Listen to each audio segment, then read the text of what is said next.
안중근 의사가 하얼빈역에서 이토호 히로부미를 총살한 뒤에 사형 선고를 언도받고 리순 감옥에서 옥중 생활을 할 때 이 시를 썼습니다. 눈 덮인 광야를 지날 때는 모름지기 함부로 걷지 말라. 오직 나의 발자국이 마침내 뒷사람의 길이 되리니. 성도 여러분, 우리 개인도 공동체도 어떻게 인생을 살아가느냐, 이게 중요합니다. 왜냐하면 그 궤적이 뒤를 따르는 이들에게 지도가 되고 교과서가 되고 본보기가 되기 때문입니다. 사람은 역사적 존재입니다. 한 개인의 일거수일투족이 그 뒤를 잇는 많은 사람들에게 영향을 끼칩니다. 여러분은 오늘 가정에서, 사회에서, 또 교회에서 도대체 어떤 길을 가고 계십니까? 나라와 민족을 짊어지고 갈 후배들에게 도대체 무엇을 보여주고 어떤 발자취를 남기고 있습니까? 그러므로 우리가 인생을 진지하게 살아야 합니다. 두려운 마음으로 한 걸음 한 걸음 전진해야 합니다. 미국의 제2 대통령 존 아담스가 이런 말을 했습니다. 너희가 무슨 일을 생각할 때마다 또 어떤 일을 하든지 꼭 너의 선조와 후손을 기억하고 행동해라. 1967년 6월 10일에서 15일에 이스라엘이 6.1 전쟁을 감행했습니다. 여러분, 왜 6.1 전쟁인 줄 아십니까? 안식일이 끝난 직후 전쟁을 시작해서 안식일 직전에 전쟁을 마치고 다시 안식일을 지키고자 했던 겁니다. 당시 인구 500만의 이스라엘이 인구 3억의 아랍인과 대결해서 싸웠습니다.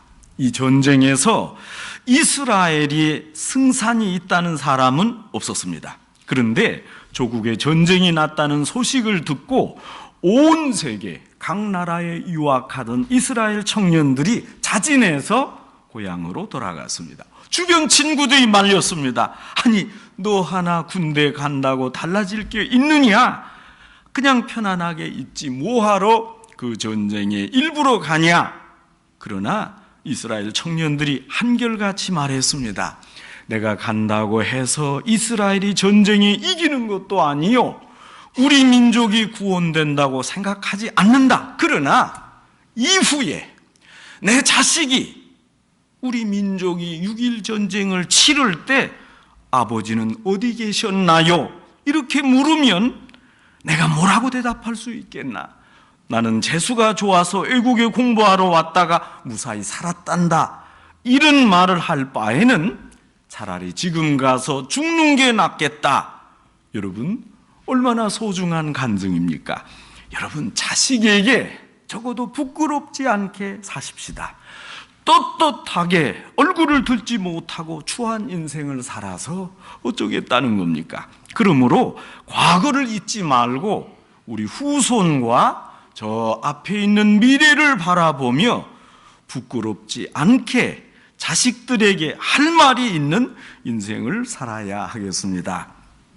신명기는 가나안 땅에 입성하기 직전에 출애굽 2세들에게 모세가 전한 3편의 설교입니다. 애굽에서 이스라엘 백성들을 인도해냈던 모세는 하나님 앞에 실수해서 그토록 갈망하던 가나안 땅에 들어가지 못합니다. 모세는 40년간 천신만고 끝에 신세대를 가나안에 들여보내면서 지금 과거를 회고하고 미래를 조망하며 이제 이스라엘 새 세대에게 신앙의 유언을 남겼습니다. 지금 가나안 땅에 들어갈 사람들은 출애굽을 경험하지 못했거나 아니면 어려서 체험했기에 소위 출애굽 제2세대, 곧 신세대였습니다. 오늘 성경 말씀은 특별히 이스라엘 백성들이 가나안 땅에 들어가서 그들 자녀들에게 가르쳐야 할 신앙교육 내용입니다. 오늘 본문은 자녀 교육을 가르치는 신명기의 쉐마 6절 10장 6절 9절을 보충하는 부분입니다. 한 사람이나 한 민족이 바로 서기 위해서 많은 지식이 필요합니다. 그런데 여러분, 이런 지식을 거저었습니까? 경험을 쌓아야 됩니다. 엎치락 뒤치락 성공과 실패를 거듭하면서 역경을 통해 배우고 깨달아서 훈련받아 성숙해지는 겁니다. 그리고 단단해집니다. 제가 첫 아이를 낳고 어떻게 하면 머리 모양이 예쁘게 되나 이거 궁리하고 그 담당 소아과 의사 선생님께 물었습니다. 여러분, 요즘에는 이 애들의 머리를 예쁘게 하기 위해서 철제 모자도 씌운답니다. 그런데 그때 의사 선생님이 하시는 말씀은 좀 의외였습니다. 이렇게 뉘고 저렇게 누고 하면서 머리 모양이 자연스럽게 형성되고 단단해집니다. 거기에 자연미가 있습니다. 이런저런 형태로 바뀌면서 예쁜 모양이 만들어진다는 겁니다. 여러분, 이리 부딪히고 저리 부딪혀서 한 인격이 형성됩니다. 오늘 말씀에서 모세는 특별히 세 가지를 자녀에게 가르치라고 선명하게 말씀합니다. 첫째, 하나님께서 이스라엘 백성을 애굽 종살이에서 구원하신 일과, 둘째, 이스라엘 백성을 조상에게 약속하신 가나안 땅으로 인도하여 들어가게 한 사실과, 셋째, 하나님이 주신 율법을 지키라는 명령입니다. 후일에 가나안 땅에 들어갔을 때 이스라엘 백성 자손들은 여러 가지로 의아히 여길 겁니다. 이 차세대들은 언약의 당사자들이 아니어서 하나님의 기적을 직접 체험하지 못했습니다. 그래서 이 신세대들이 가나안 땅에 들어가 살면서 가나안 문화와 가까이 하면서 의문을 제기할 수 있습니다. 아니, 왜 우리는 주변 민족들도 지키지 않는 이런 높은 수준의 법과 규범을 지키고 살아야 합니까? 도대체 이 규례와 법도가 무엇입니까? 하면서 율법을 지켜야 하는 목적과 이유를 물을 겁니다. 여러분, 이렇게 질문할 때 그 대답의 일성이 무엇입니까? 이스라엘 민족이 옛날에 애굽의 종이었다, 이 고백입니다. 너희는 애굽의 노예였다. 이게 얼마나 소중한 교훈입니까? 우리는 아브라함의 후손이요, 하나님이 택하신 선민이다. 이런 쓸데없는 소리 말아라. 너희는 애굽의 종이었다, 노예 출신이었다. 여러분, 이것이 중요합니다. 철저한 자기 고백, 보잘것없는 자기 과거가 밝히 드러나야 됩니다. 회개가 거기부터 시작됩니다. 그래서 하나님이 말씀합니다. 이스라엘아, 보아라. 지금은 너희가 버젓이 이스라엘 백성이지만 사실은 애굽의 노예였다. 그러므로 옛날과 현재를 자랑 말라. 너희에게 아무 자랑할 게 없다. 이렇게 말씀합니다.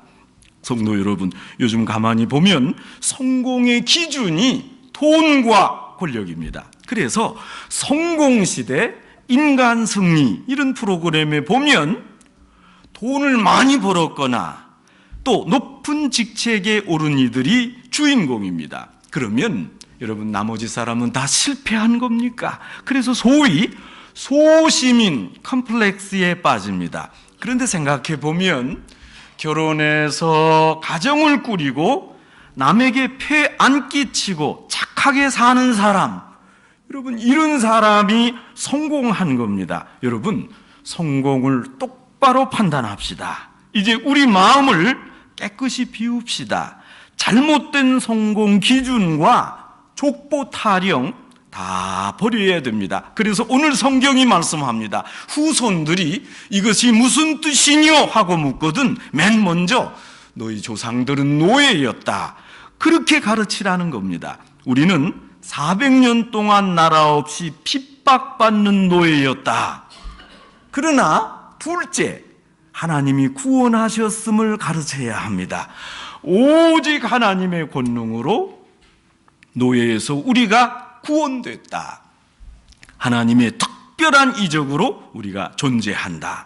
하나님의 권능과 의를 따라갔으면 좋았을 것을 종종 하나님을 원망하고 광야에서 불평하고 또 전쟁 위험이 있다고 짜증을 내고 우상을 섬기다가 형편없이 고생만 했다. 이것이 교훈 내용입니다. 원래 종이었으나 하나님이 잊지 않으시고 조상 때부터 약속하신 가나안 땅으로 이스라엘 백성을 입성하도록 인도하셨습니다. 이런 과거의 하나님의 역사와 구원 체험을 생생하게 일러주라, 그런 의미입니다.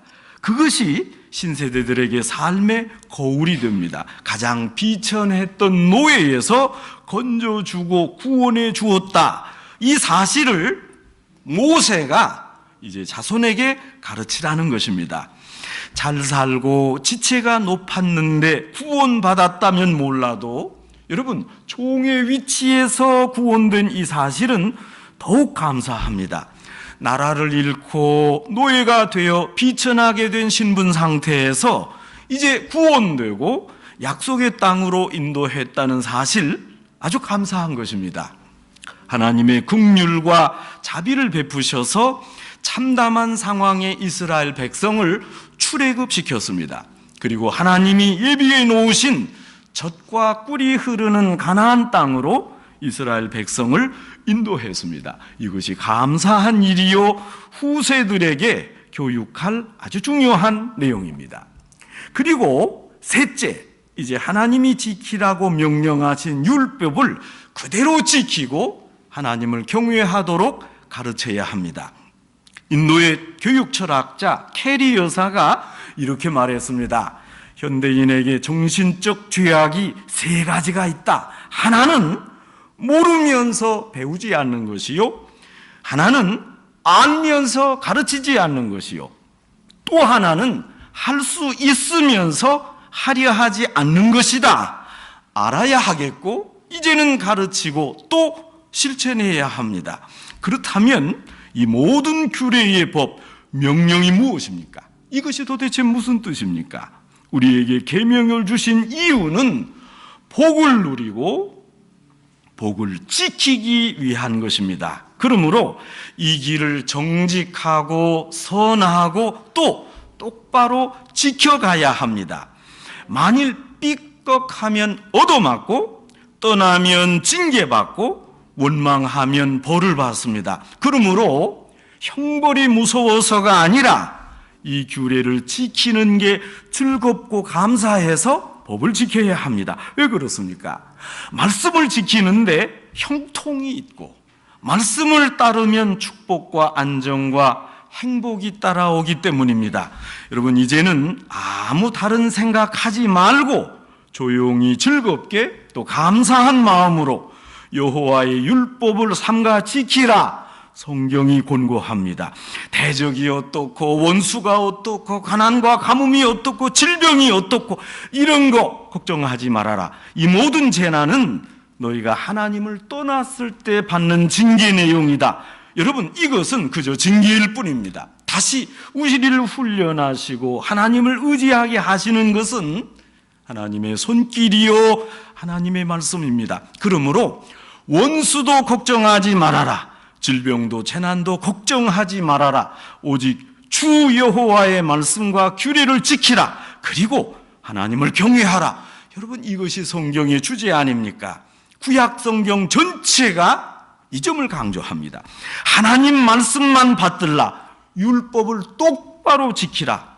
그러면 하나님께서 전쟁과 재난과 질병으로부터 너희를 보호하신다. 자녀에게 율법 준수를 가르치려면 부모님 스스로 율법을 성심성의껏 지켜야 합니다. 부모를 보고 그 후손이 주의 말씀을 지킵니다. 우리의 태도, 우리의 신앙, 여러분, 우리 자녀들이 다 보고 배우고 있습니다. 저 멀리 있는 목사님을 보고 따르는 게 아닙니다. 여러분, 어떤 자세로 살아가십니까? 평소에 도대체 뭘 보고 있으십니까? 신앙 교육을 할 때마다 느끼는 것은 신앙 자체가 은혜라는 사실입니다. 믿음이 은혜임을 고백하지 않을 수 없습니다. 처음부터 끝까지 다 은혜입니다. 한국 역사는 이스라엘 역사와 많이 유사합니다. 그래서 보통 이 둘을 분쟁의 역사라고 부릅니다. 여러분 생각해 보면 복받을 만한 그릇이 못 됩니다. 그러나 하나님이 한국과 이스라엘을 긍휼히 여겨주시고 은혜 가운데 기적적으로 인도해 주셨습니다. 조선이 일제 압제하에 있을 때 이제 대한제국으로 바뀌게 되고 2차 세계대전에서 연합군 미국이 승리함으로 일본이 무조건 항복해서 우리가 갑자기 해방을 맞이했습니다. 얼마나 큰 기적입니까? 여러분, 지금 한국 피해자 개인과 일본 가해자 기업 간의 배상 문제로 좀 시끄럽습니다. 아직도 해결해야 할 문제가 많습니다. 심지어 식민지 문화가 아직 끝나지 않았다고 주장하는 분들도 있습니다. 그러나 여러분, 잊지 말아야 합니다. 이런 어지러운 가운데 하나님이 믿는 백성과 함께 하십니다. 우리를 사랑하시고 인도하십니다. 우리에게 주어진 역사의 교훈을 분명히 압시다. 하나님께서 우리 한국 민족을 사랑하셨습니다. 온 은혜로 복음을 주시고 오늘에 이르렀습니다. 여러분, 이제 우리가 잘 살아야 합니다. 우리의 믿음을 자녀들이 목도하게 하십시다. 그리고 우리가 다시 생각합시다. 이것이 무슨 뜻이뇨? 오직 하나님의 은혜라. 그러므로 정신을 차리고 정직하게 말씀에 순종할 것입니다. 하나님은 그 옛날 애굽에서 이스라엘 백성을 구원하셨듯이 오늘 우리를 죄와 사망의 종에서 구원하셨고 자유를 주셨습니다. 과거 이스라엘에게 가나안 땅을 약속하셨듯이 오늘 우리에게도 새롭게 하나님 나라에 대한 약속과 생명의 복을 베풀어 주셨습니다. 천국의 소망도 영생도 허락하셨습니다. 하나님께서 이제 이스라엘 백성에게 말씀을 주시고 지키라고 하셨듯이 오늘 우리에게 하나님이 말씀을 주시고 경외하게 하셨습니다. 성도 여러분 모두가 바른 교육을 받고 온전히 실천하여 하나님의 계명을 자손에게까지 이루어 가시며 나라를 사랑하고 또 신앙 공동체를 세워 가시기를 주님의 이름으로 축원합니다.